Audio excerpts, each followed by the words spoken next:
LuLaRoe stands for my three first granddaughters, Lucy, Lola, and Monroe. So LuLaRoe. As a little girl, I wanted to own a company. I wanted to own a clothing company just like that. I remember going to my mom and thinking, we have a school dance coming up and I really would like to make a dress. And I was so excited, made my mother's life crazy because she had already gotten the vision of being able to buy things, already pre-made. She didn't want to sew anymore because she had already spent years and years. Remember, I'm the 10th child of 11 children. It was her way of teaching me to value what is being sewn.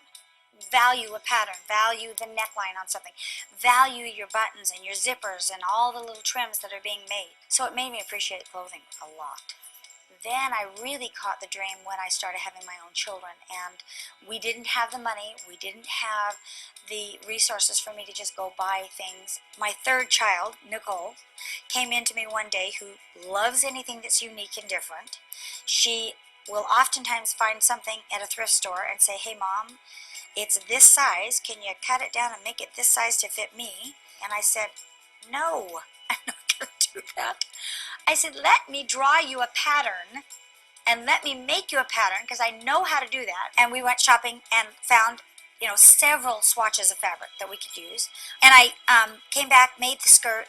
Well, of course, she bragged about it to all of her friends, posted it on Instagram, and now all of her friends were calling and asking, "Hey, I want a skirt." And it wasn't until I got 44 orders, when I counted up all the orders, I went, I'm in big trouble.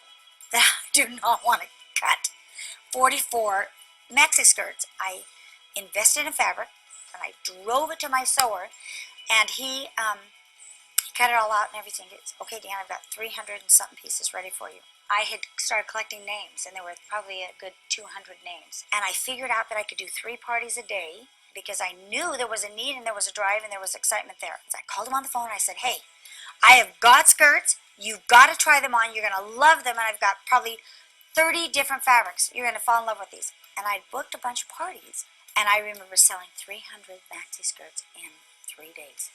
I was astounded. I couldn't believe how many skirts I sold.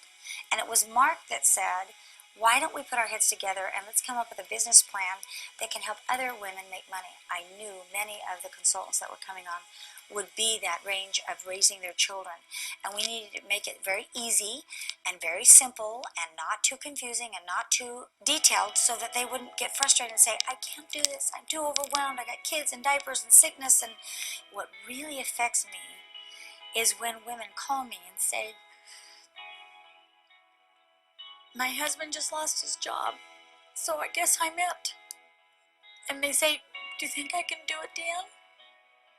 And I get to get my pom-poms out and say, "But don't you see, this is an answer. This is easy. This is fun. This is something you guys can do together, and you can watch the kids while you go and do parties." So that's why I started LuLaRoe. I wanted to help other people succeed. We have an opportunity to be able to spread this love of these clothes that fit so nice and that the quality is so good and that it is simply comfortable. So I love the aspect of being my own boss. I love being able to choose my own time and let people know that, oh yes, I am successful. I am doing all the things I need to do, and you're a part of this. And look where it's gone. Look where it's grown. It's grown so huge.